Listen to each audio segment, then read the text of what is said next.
Donc bonjour, bienvenue dans cette session de communication. J'espère que vous avez pu échanger pendant le repas. Donc nous allons co-modérer avec ma collègue Georgia cette session. Bonjour. Donc cette session regroupera deux communications, celle de Myriam, puis celle de Karine et Manel. Donc je vais commencer par présenter la première intervenante.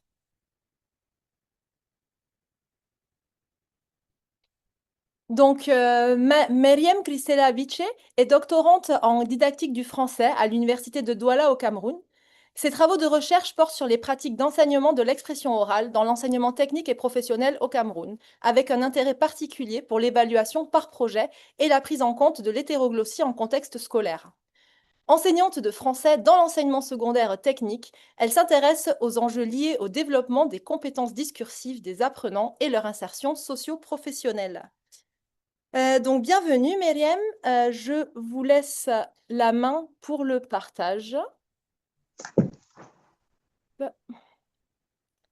Et donc ce sera une communication de 20 minutes. Quand vous êtes prête, vous me dites, D'accord. je vais lancer le timer.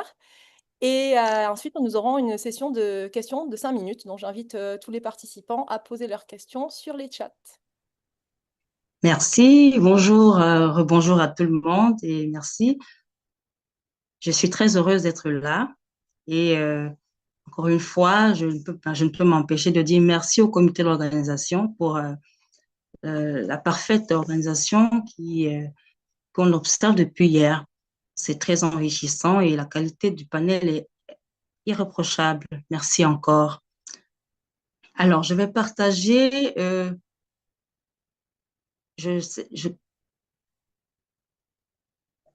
est-ce que ça y est, vous voyez mon écran?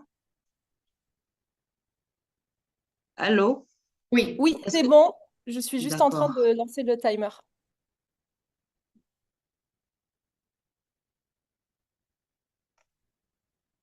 OK. Ça y est? Tout le monde voit mon écran? C'est bon, vous pouvez commencer. D'accord.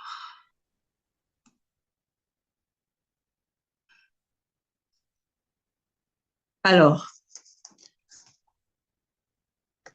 euh, la communication que je m'en vais vous présenter s'inscrit dans le cadre d'une étude doctorale en cours portant sur l'enseignement-apprentissage de l'expression orale en français en contexte hétéroglotte. C'est une étude menée au lycée technique de Nilon à Douala, au Cameroun. Plus précisément, je m'intéresse au projet comme un dispositif didactique susceptible de faciliter l'apprentissage dans un tel contexte. Alors, il faudrait savoir qu'au Cameroun, le Cameroun se distingue par une forte hétéroglossie, avec plus de 250 langues locales telles que le Bassa, le Bamileke, le Boulou, etc., qui coexistent avec le français et l'anglais, qui sont nos langues nationales, et s'ajoutent à cela plusieurs variétés hybrides de langues parlées, surtout dans les grands centres urbains tels que Douala, la ville où se déroule notre étude. Alors, Douala est le théâtre d'un brassage linguistique assez important qui est issu de la rencontre et de l'interaction de personnes originaires de presque tout le pays et qui se retrouvent là, qui interagissent. Et c'est à ce propos, justement, que la variation linguistique la plus rencontrée, la plus présente dans cette ville est le camfranglais. Alors, le confranglais est un mélange du français parlé, de l'anglais et des langues locales. Alors, imaginez-vous que ce soit dans un tel contexte de pluralité de répertoire linguistique que les apprenants du lycée technique de Milan évoluent au quotidien. Il se crée donc un décalage entre les pratiques langagières réelles de ces apprenants pardon, et les attentes scolaires. Dans ce contexte, trois contraintes didactiques ont été dégagées. Alors, la première, c'est une insécurité linguistique que nous avons associée à la conscience euh, que nous avons associé à la conscience que ces élèves ont de l'existence d'un français standard qu'ils perçoivent comme supérieur à la langue, à la manière dont ils parlent effectivement. Très souvent, pendant mes cours, j'ai pu assister, lorsque je demande à l'un de mes élèves de prendre la parole, directement, très souvent, c'est le même scénario.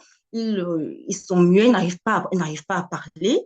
Et pour ceux qui essayent, c'est beaucoup d'hésitation, des ils sont mal à l'aise, ils ont une attitude non verbale qui démontre ils sont mal à l'aise par rapport à la prise de parole. La deuxième contrainte que nous avons dégagée ici, euh, est le constat de la difficulté réelle de ces apprenants à structurer un discours de qualité, c'est-à-dire un discours cohérent, un discours compréhensible et un discours contextualisé à l'objet, au sujet dont il est question au moment où l'on parle. Et enfin, une dernière contrainte que nous avons dégagée est qu'il apparaît clairement que les approches traditionnelles mobilisées ici, qui sont notamment la récitation, la lecture des textes, la correction qui est centrée sur la norme, c'est-à-dire que si un apprenant fait une faute, par exemple, je l'ai dit, on lui coupe la parole, on dit non, on dit je lui ai dit. Alors, cette correction centrée sur la norme, le fait que l'oral n'est pas enseigné comme une compétence, mais plutôt comme un prolongement de l'écrit. L'oral est plutôt considéré comme un support d'évaluation, un objet implicite. Pardon? Excusez-moi, Myriam, je pense que votre slide ne défile pas. Parce que là, on est encore sur le titre. Est-ce que c'est normal? Ah, Ah, voilà. ouais, c'est vrai, excusez-moi. Merci pour le rappel. Merci, Voilà. Non, je merci. ne voulais pas vous couper de Oui, suite. oui, Voilà. merci On bien. peut Merci. continuer. Oui, oui, voilà. Alors, je disais, la, j'en étais où? Alors, j'étais à la conclusion des contraintes qui ont été révélées par ce contexte que nous avons présenté. Alors, ces contraintes nous ont amenés à nous interroger sur les dispositifs didactiques mobilisés pour l'enseignement de l'oral, surtout dans le secteur de l'enseignement technique et professionnel, où la communication est un des objectifs spécifiques, car, alors général, beaucoup plus général, car cette communication représente l'un des fondements de l'insertion socio-professionnelle de nos apprenants. Alors, la question qui guide ce travail est la suivante. Comment structurer l'oral dans l'enseignement technique en contexte hétéroglotte?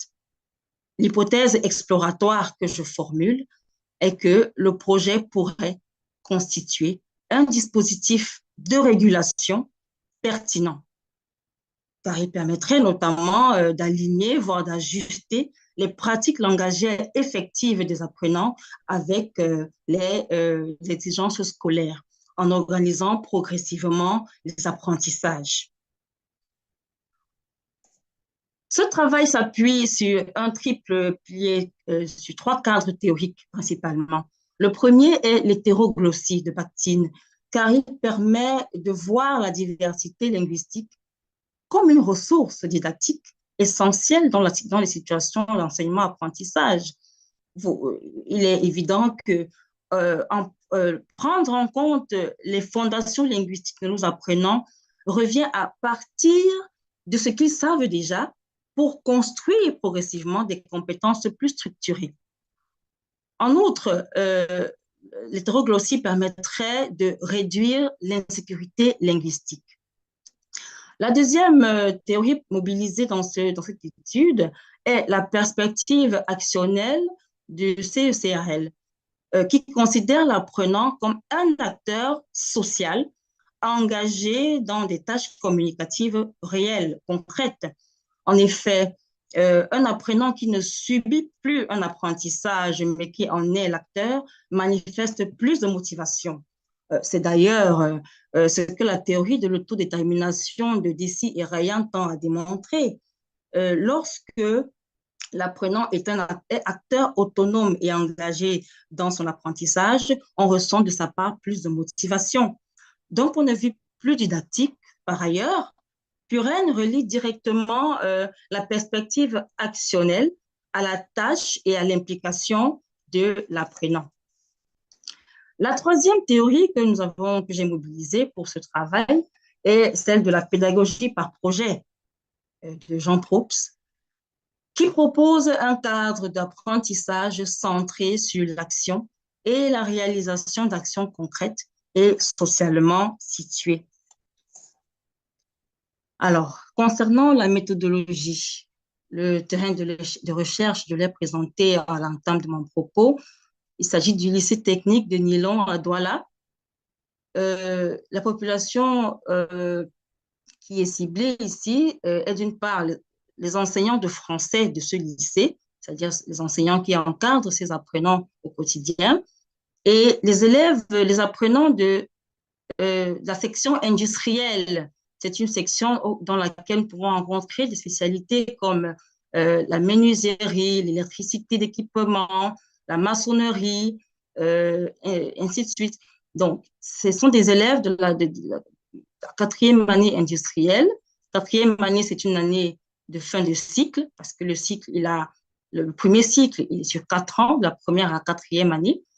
Et au cours de ce cycle, ils sont censés recevoir des apprentissages en expression orale. Alors, nous avons décidé de prendre pour cible des apprenants de la quatrième année, parce que non seulement ils ont déjà suivi un parcours, mais en plus, à partir du second cycle, il ne leur est plus proposé des enseignements sur l'expression orale. Alors, sur le plan méthodologique, la recherche est une démarche qualitative à visée compréhensive. Il ne s'agit pas pour nous, il s'agit plus pour nous, je dirais bien, de comprendre les pratiques d'enseignement et les productions orales des apprenants en contexte réel.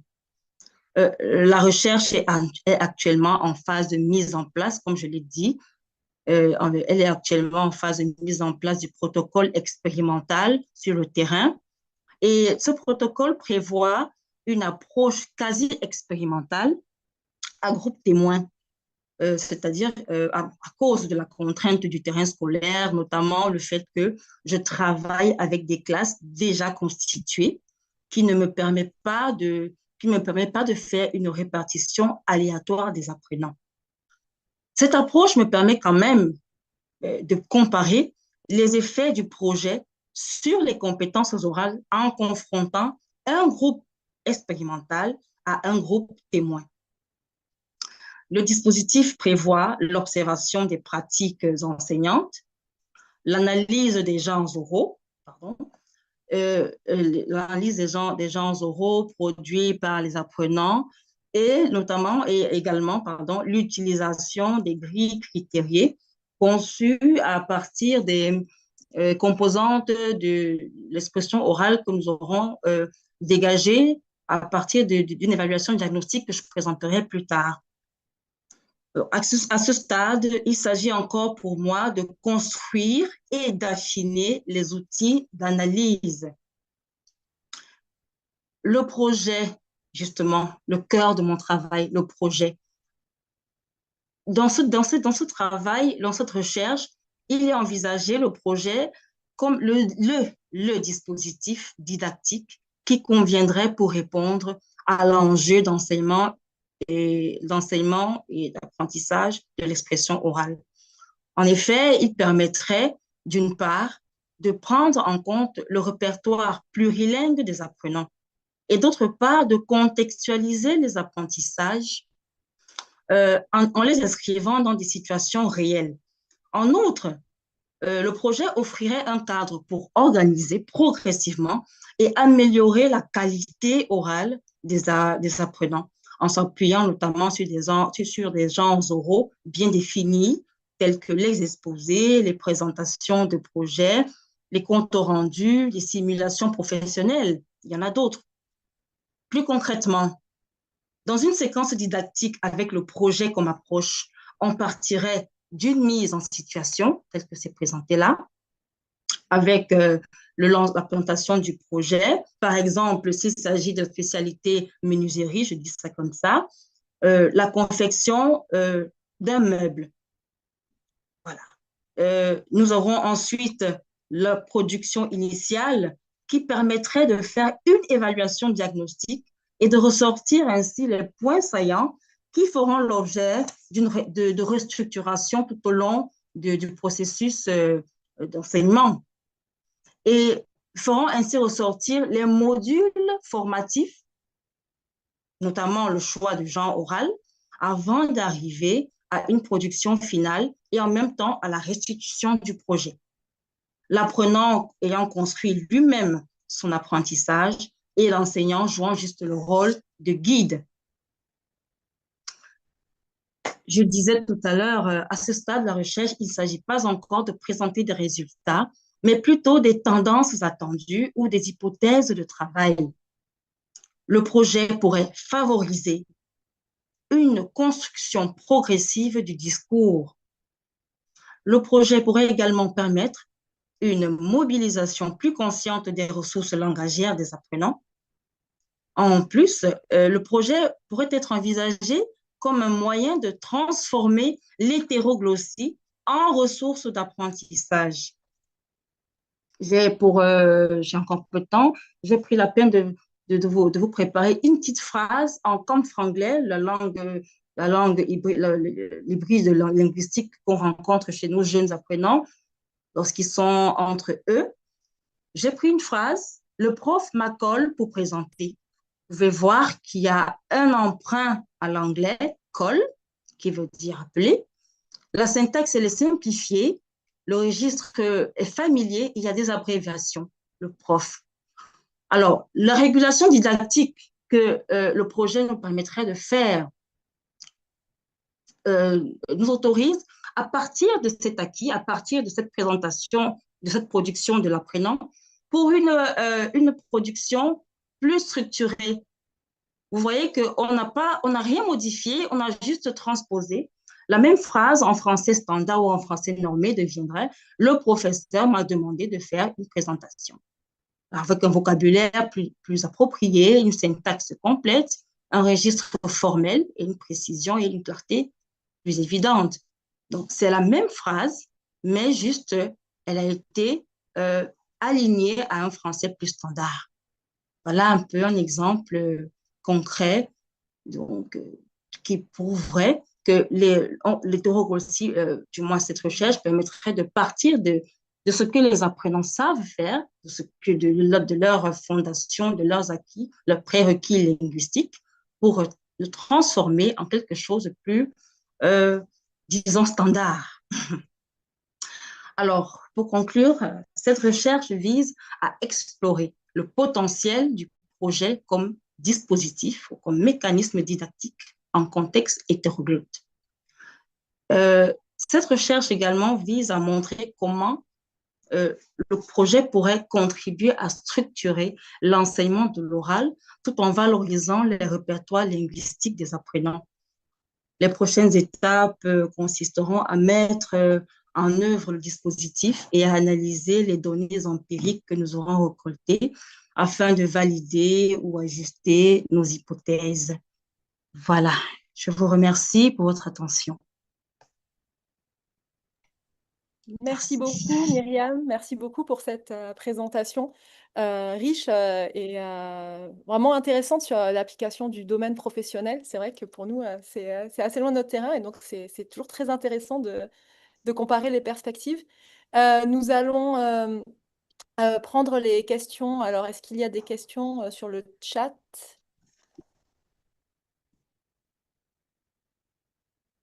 Non, pas de questions. OK.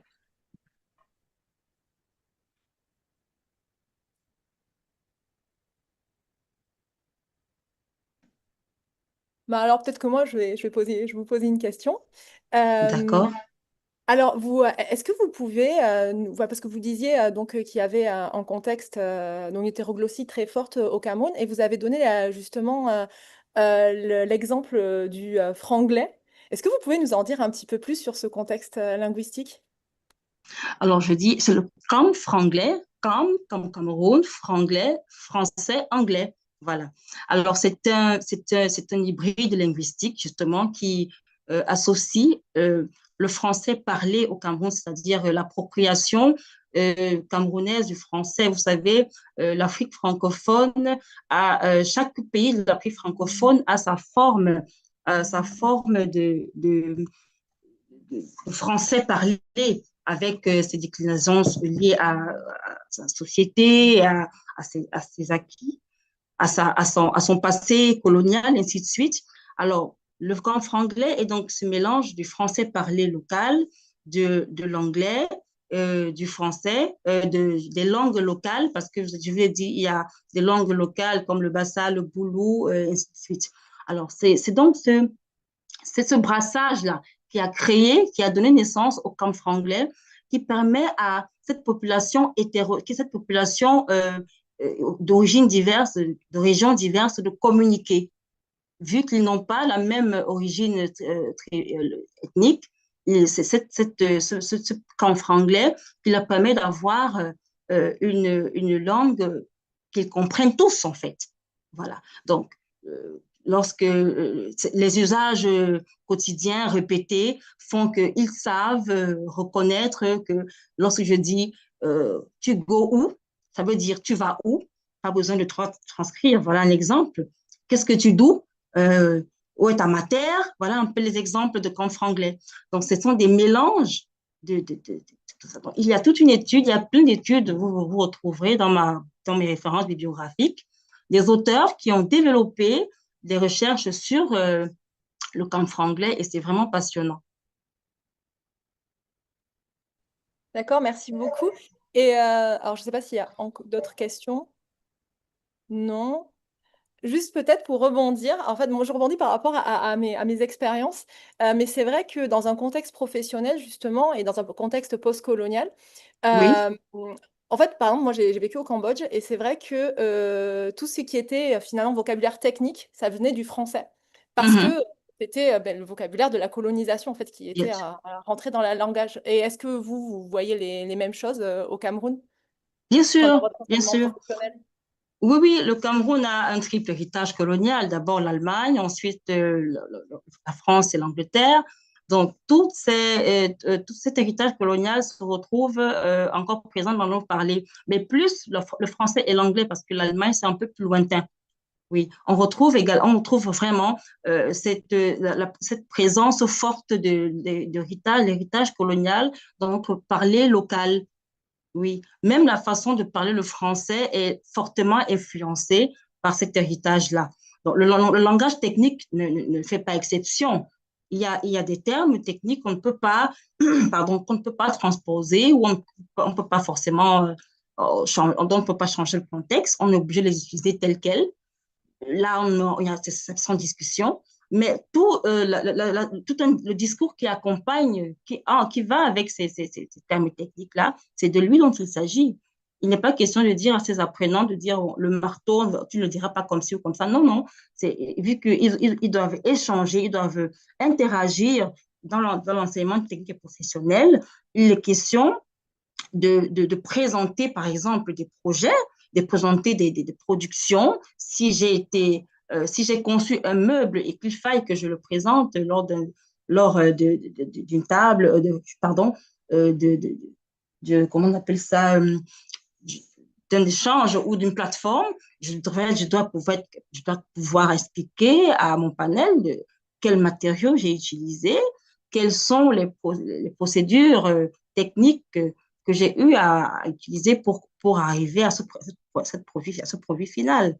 Donc, les thèmes techniques ne changeront pas, mais il faut bien qu'ils apprennent à construire un discours en partant de leur fondation linguistique, je dirais, c'est-à-dire le camp franglais, et qu'ils puissent le transposer dans une langue qu'on comprendrait internationalement parlant. D'accord, merci. Alors peut-être on va prendre, là, comme vous aviez terminé un petit peu plus tôt, une double question. Je vais les poser en même temps, deux questions dans le chat. Donc c'est Manel qui demande quelle évaluation pour la pédagogie de projet et Nawel qui demande quel type d'activité. Donc peut-être vous pouvez répondre en même temps à ces deux questions. Quel type d'activité et quelle évaluation? Alors, l'évaluation que je propose, l'évaluation par projet, est basée sur une grille, j'ai parlé d'une grille critériée qui va être conçue grâce aux composantes de l'expression orale que j'aurais dégagées de l'évaluation diagnostique que j'aurais faite à la base. Je vous ai présenté dans euh, tout à l'heure les différentes étapes du schéma didactique selon l'approche par projet. Il y a l'évaluation diagnostique qui permettrait non seulement qui permettrait à l'apprenant de ressortir ces connaissances réelles, c'est-à-dire qu'on est sur la base de ces fondations linguistiques assez hybrides. Alors, c'est à partir de cette base hybride que l'enseignant pourra faire son évaluation diagnostique et savoir quel genre oral serait approprié pour permettre la régulation didactique dont j'ai parlé. Alors, l'évaluation par projet va donc être conçue sur la base des différentes composantes. Par exemple, sur le plan linguistique, on se rend compte qu'il a des problèmes de syntaxe, il n'arrive pas à formuler des phrases grammaticalement correctes. On se rend compte, par exemple, sur le plan non-verbal, qu'il a une attitude qui ne lui qui, non, avec, qui ne montre pas de l'assurance, il est tout raide, il n'arrive pas à garder le regard dans le public, il n'arrive pas à gérer le temps de parole, il ne parle pas d'une voix convenable. Tous ces éléments, ce sont autant de points qui me permettront de concevoir la grille critériée qui va les évaluer. Et soit dit en passant, ce n'est pas une évaluation notée par des points, c'est une évaluation qui a des critères de satisfaction ou pas, d'évaluation pour savoir si c'est atteint ou partiellement atteint. Du moins, je vous ai dit, je suis en train d'affiner mes outils d'analyse, mais voilà où j'en suis pour l'instant. Alors, concernant les types d'activités, ce sont pour commencer, pour faire mon évaluation diagnostique et avoir accès aux points saillants qui me permettront de former mon dispositif. Je vais préparer des exercices oraux, j'entends, qui permettront aux élèves, aux apprenants de s'exprimer. Et ces exercices, je les concevrai à l'avance. Ce sont des exercices, pas comme des phrases ou pas avec des points d'interrogation, mais ce sont des propositions au choix qu'ils auront à faire. Par exemple, si je prends le cas du genre oral de l'exposé, je peux leur dire, bon, si je prends le cas de la spécialité électricité, je dis, bon, écoutez, il vous est libre de choisir, de me proposer le processus de montage électrique. On est en quatrième année, c'est le basique. Vous faites ce que vous voulez, que ce soit vous utilisez le matériel de votre choix, des douilles à baïonnette ou à disque, peu importe. Le choix est donné à l'enseignant. Ce sont des exercices comme cela pour donner une certaine liberté d'action aux apprenants, mais ça me permettra à moi, l'enseignant, de savoir, de pouvoir identifier quels sont les points où je devrais les accompagner pour une régulation de leur oral. Merci beaucoup, Myriam. Myriam, on a une autre question dans le chat. Je vous laisse en prendre connaissance et peut-être que vous pourrez répondre euh, D'accord. pendant la pause ou via le chat à Nawal. OK. Donc, merci. Donc, nous accueillons Merci. nos deux co-intervenantes suivantes, Karine Zanki et Manel Hosni. Je vais afficher votre présentation.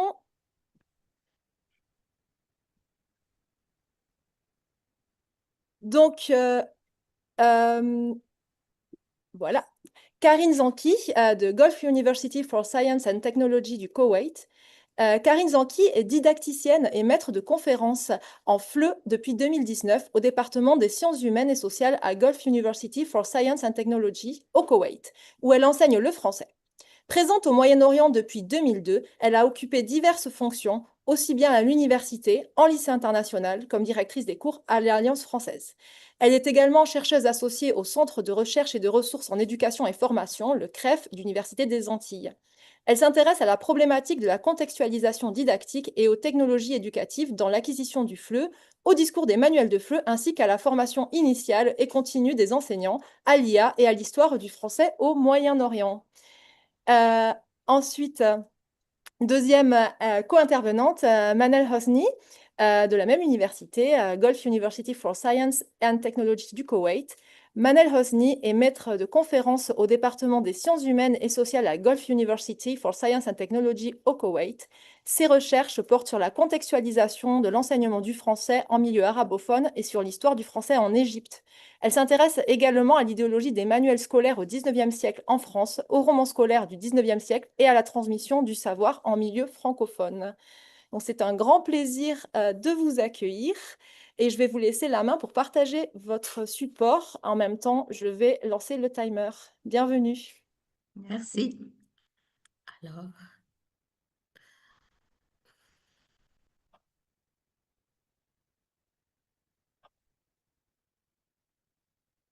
Alors, vous voyez mon écran?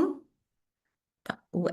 Alors, pour commencer, euh, bonjour à tout le monde et grand merci pour cette organisation du colloque en ligne. Je sais que ça doit être bon, très difficile dans ces conditions. Alors, vraiment, c'est impeccable. Et bon, voilà, Karine et moi, on va présenter cette recherche qui a été menée auprès de nos étudiants à à l'université du Golfe, GUST.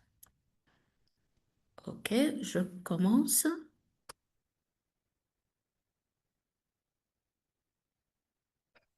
Non, je ne vois pas. Ça va, oui. Alors, enseignant dans un pays où les possibilités d'interaction en français sont presque nulles, et dans une université où le français est une matière optionnelle, notre public est composé de vrais débutants. Dans un tel contexte institutionnel, les manuels de FLE constituent le principal médiateur didactique. Or, ces manuels représentent un défi en contexte arabophone et ne sont pas toujours adaptés au profil des apprenants parlant une langue très éloignée de la langue cible. Cette contrainte nous a forcé à élaborer un matériel plus contextualisé.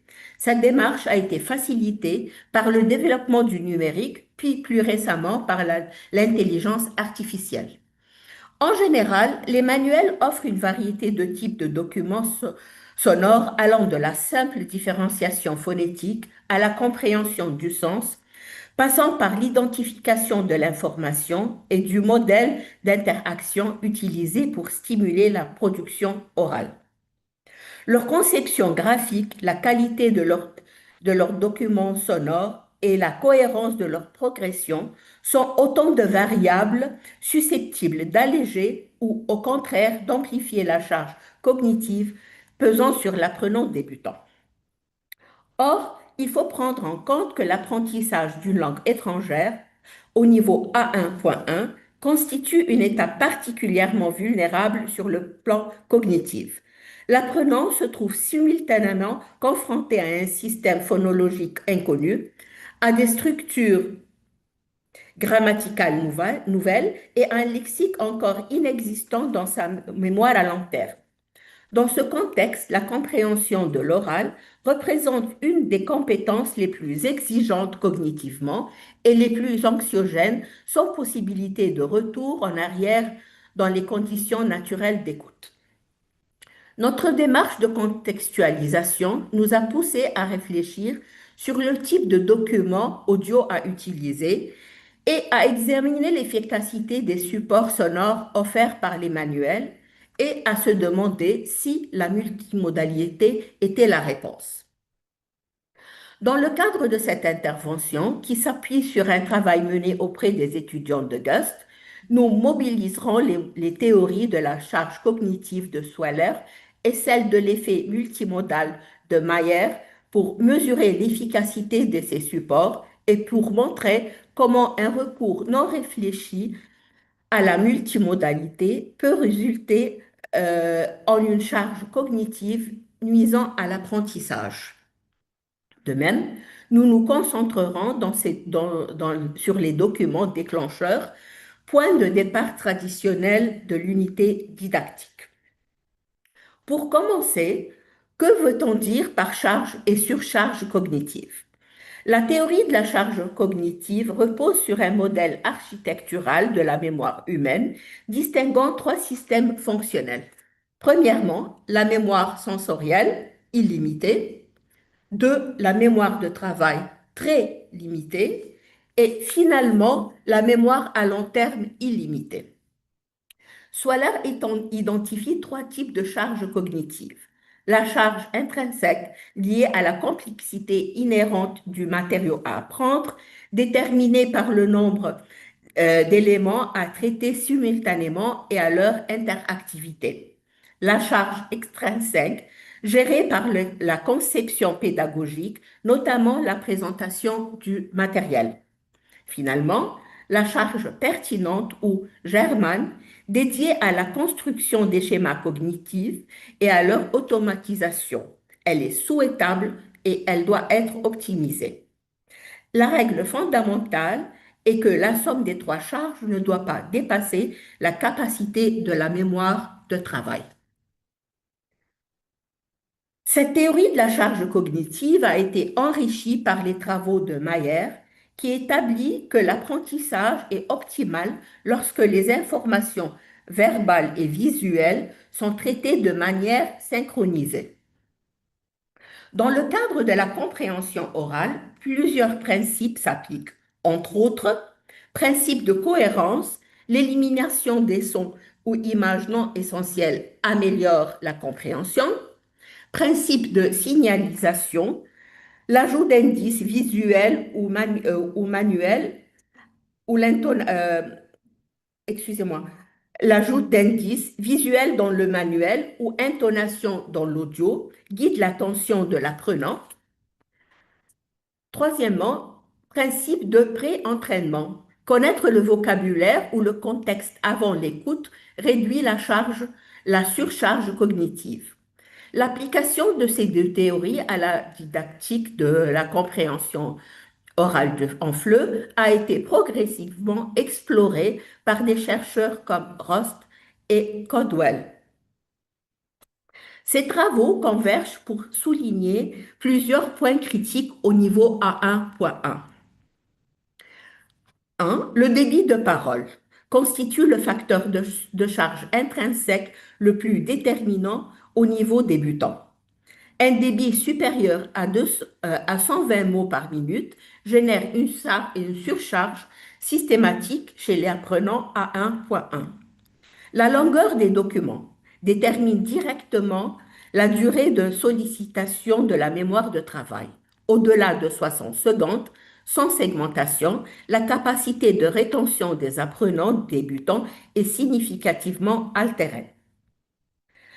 Les supports visuels peuvent fonctionner comme des encres cognitives, réduisant la charge extrinsèque à condition d'être pertinent et non redondant avec le contenu audio. Et ça, c'est très important, comme on va le voir. La clarté des objets d'écoute réduit le coût cognitif lié à l'orientation attentionnelle, permettant à l'apprenant de mobiliser ses ressources de manière sélective plutôt qu'exhaustive. Et finalement, l'activité des connaissances antérieures en phase de pré-écoute réduit significativement la charge intrinsèque en fournissant des schémas mentaux préexistants dans lesquels on crée les nouvelles informations.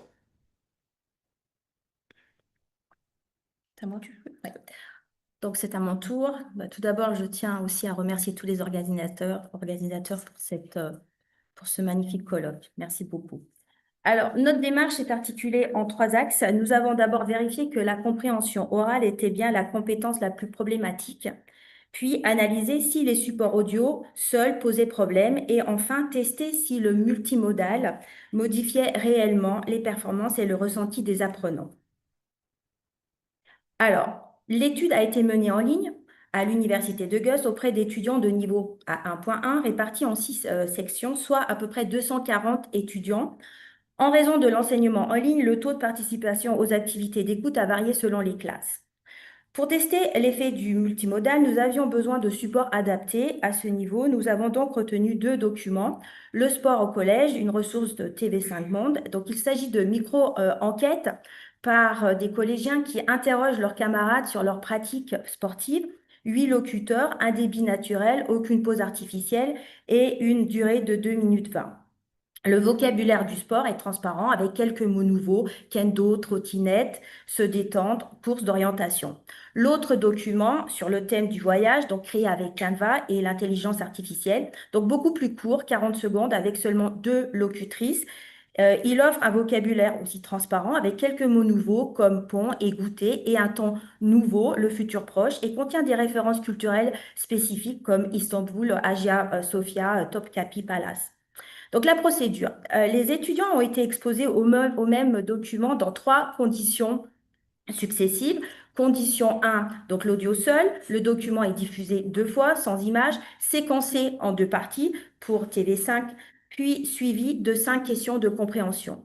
Condition 2, donc là, avec la vidéo, même segmentation, diffusée également 2 fois et suivi des mêmes questions de compréhension. Enfin, la condition 3, la vidéo avec la transcription, même principe, qui est diffusée 2 fois et suivie des mêmes questions de compréhension. Donc, nous avons délibérément commencé par l'audio seul, c'est-à-dire que c'est le format traditionnel en français et langue étrangère pour mesurer l'apport progressif du multimodal. Donc, 3 questionnaires ont encadré les écoutes. Un, donc, proposé avant pour vérifier l'état affectif initial et aussi un après la vidéo, ainsi qu'un autre après la transcription, donc pour vérifier le ressenti. Donc, les résultats.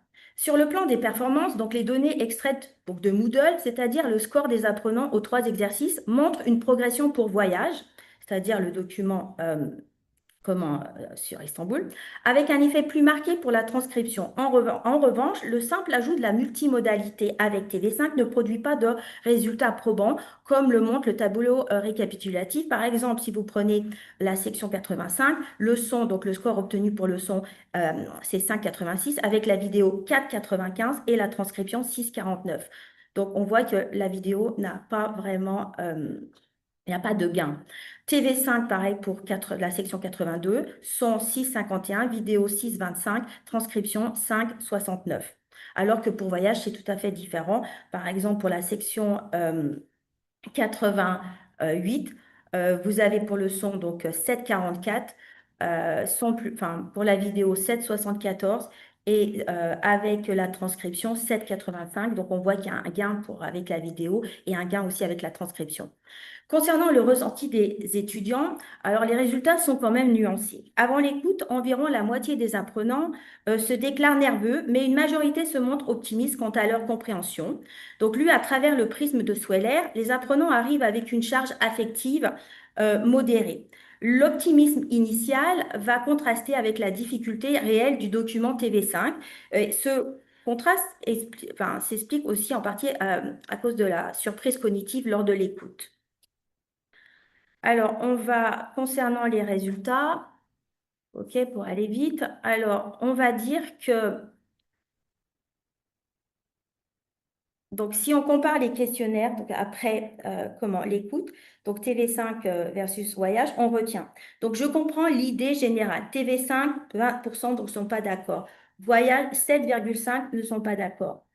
Je peux dire qui parle. Donc TV5, 19% ne sont pas d'accord, 28,8% pas sûr. Alors que pour voyage, 7,3% pas d'accord et 28,8% pas sûr. J'ai dû me concentrer. Donc 65% sont d'accord. Et ce qui est intéressant, pour voyage, c'est la même chose, même pourcentage.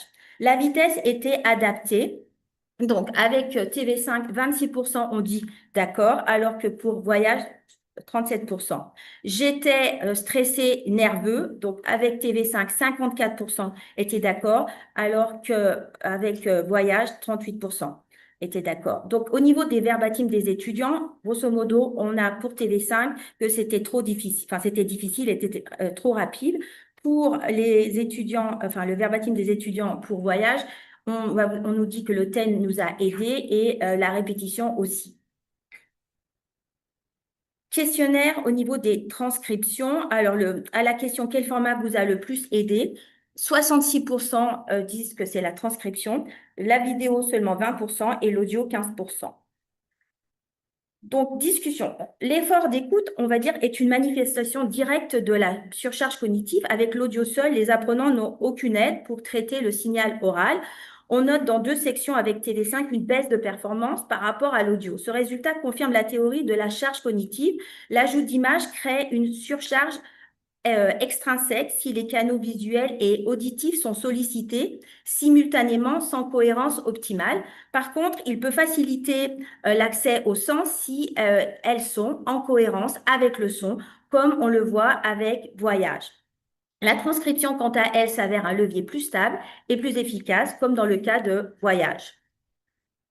Euh, Vous avez ici donc une carte mentale qui articule donc les 3 types de charges de Sweller comme vous l'a présenté Manal. Donc avec l'effort d'écoute qui en découle directement, donc ancré sur ce qu'on appelle la théorie de Fuel, so Framework for Understanding Effort Listening de Pischer-Fullers. Donc ces 3 conséquences sont la fatigue cognitive, l'anxiété et baisse de motivation. Et forcément, la leçon pédagogique finale, en fait, va devoir faire recourir à un étayage progressif, c'est-à-dire audio, vidéo et ensuite transcription. Donc, en conclusion, on va dire que cette étude confirme qu'il ne suffit pas d'ajouter du multimodal pour faciliter l'écoute. Tout dépend de la charge cognitive du document. Lorsque la charge intrinsèque est déjà élevée, il faut limiter la charge extrinsèque et proposer un étayage progressif ou ce qu'on appelle aussi scaffolding. Donc, la transcription s'avère aussi un outil efficace. Par ailleurs, la rareté des supports multimodaux authentiques adaptés au niveau débutant conduit les enseignants à créer leurs propres ressources. On voit bien, vous avez Canva, vous avez plein d'autres outils comme ça.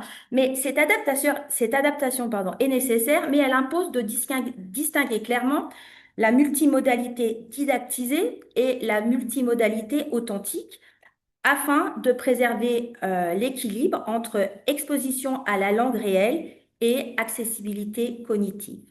Nous vous remercions et on vous donne, donc vous devriez avoir la bibliographie, voilà, quelques éléments bibliographiques. Voilà. Merci beaucoup pour votre présentation. On a déjà des questions qui arrivent dans le chat.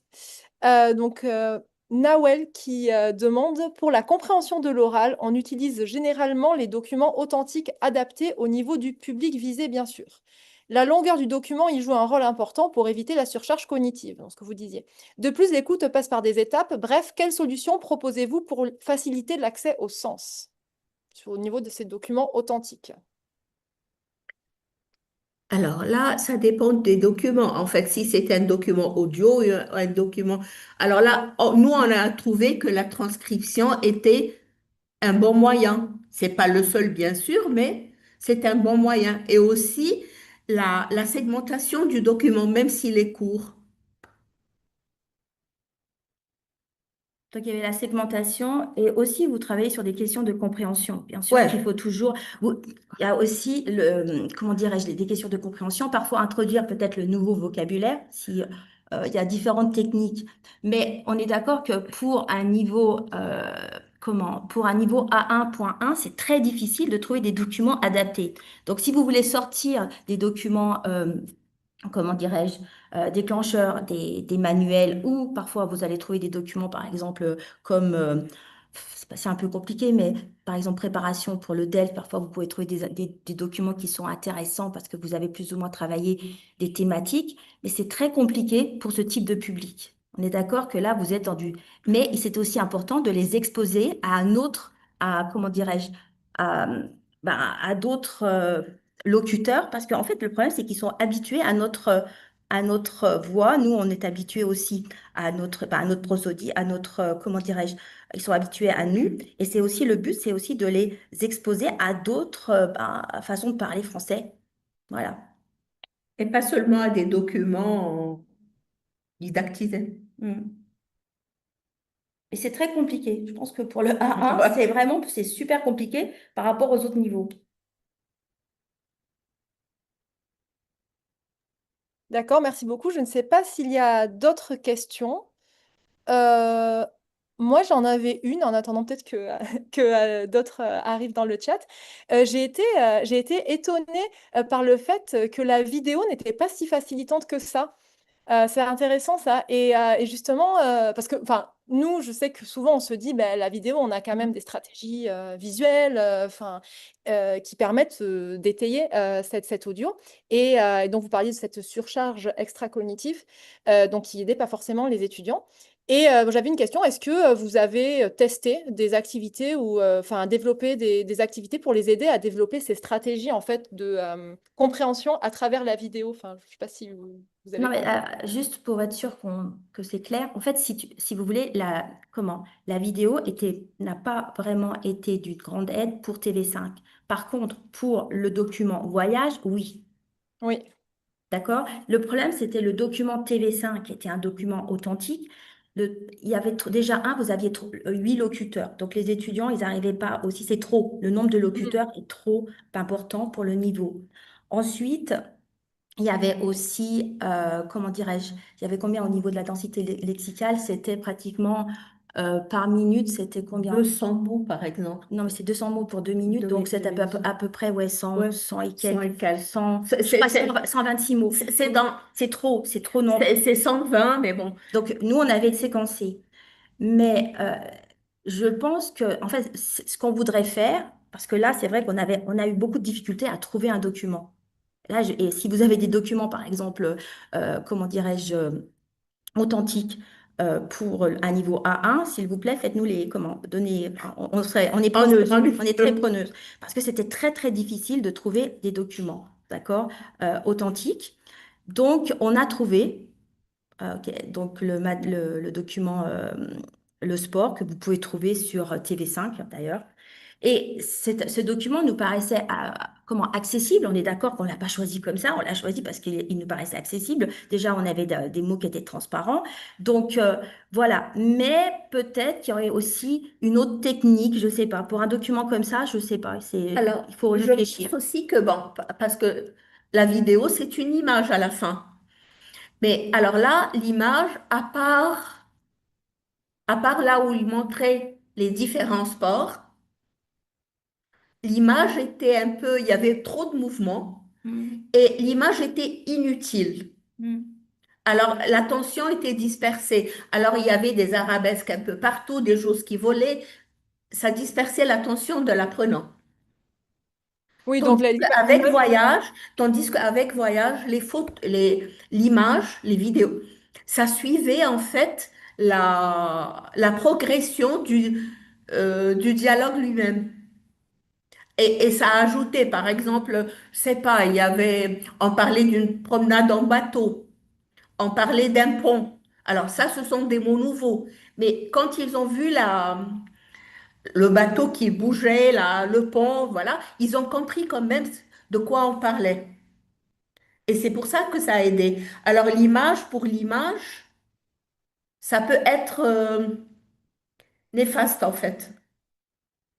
Oui, oui, donc ouais, ça dépend vraiment si la vidéo finalement reflète le contenu ou non. Tout à Ouais, fait. ouais. On a une autre question de Virginie. Merci pour cette présentation. Est-ce que vous avez fait cette même comparaison avec d'autres genres de discours, par exemple des conversations différentes, des documentaires? Non, mais en fait, on avait dit, parce là, si vous voulez, on a fait pour cette présentation, donc on s'est intéressé à ce type de document, mais on est en train de réfléchir comment continuer ce travail. Donc peut-être que oui, on va faire ça, on va chercher d'autres documents, enfin d'autres, sources, hein. Ouais. On a voulu limiter un peu un type pour pouvoir cerner, bon, là, Mais les bon, sachant on difficultés. est d'accord qu'on est quand même dans un public qui est quand même à 1,1. Ok, je sais pas si, enfin, je pense que vous connaissez, mais c'est pas évident. Non. Et là, on était au milieu du semestre. D'accord? Donc, ils avaient à peu près même pas 20 heures, sachant qu'en plus, on est passé en ligne. Donc, bon, c'était un peu. Ouais, on est d'accord que le niveau, il n'était pas. Oui, ce sont Oui, des débutants. À on a un petit peu 1,1, à la les fin mêmes du problématiques. semestre, ils peuvent interagir, mais au milieu, ils sont encore hésitants. Non, mais c'est sûr, enfin, nous, on voit aussi quand on passe certains documents authentiques à nos étudiants, ils doivent vraiment enfin, un peu reconfigurer tous leurs capteurs pour le comprendre, on va dire. C'est nouveau pour eux. Alors, une dernière question de Fadoua qui demande pourquoi ne pas utiliser l'IA pour mettre en place ses propres documents audio selon vos propres niveaux d'apprenants et leurs besoins?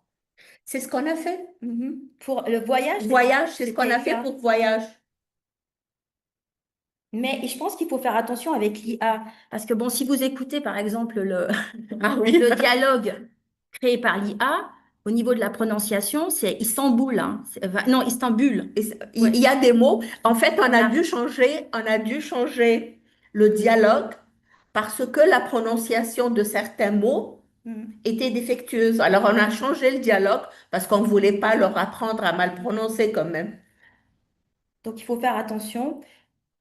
Et là, vous êtes aussi. Mais le problème, c'est qu'avec l'IA, vous n'êtes pas aussi dans une multimodalité qui est authentique. Et ça, c'est aussi un problème. Donc, Tout à fait. Mais on l'a utilisé pour le deuxième document. Ouais. Mais merci beaucoup pour cette séance de communication qui était très intéressante. Maintenant, alors il faut que donc on va passer à la pause. Nous avons 5 minutes de pause.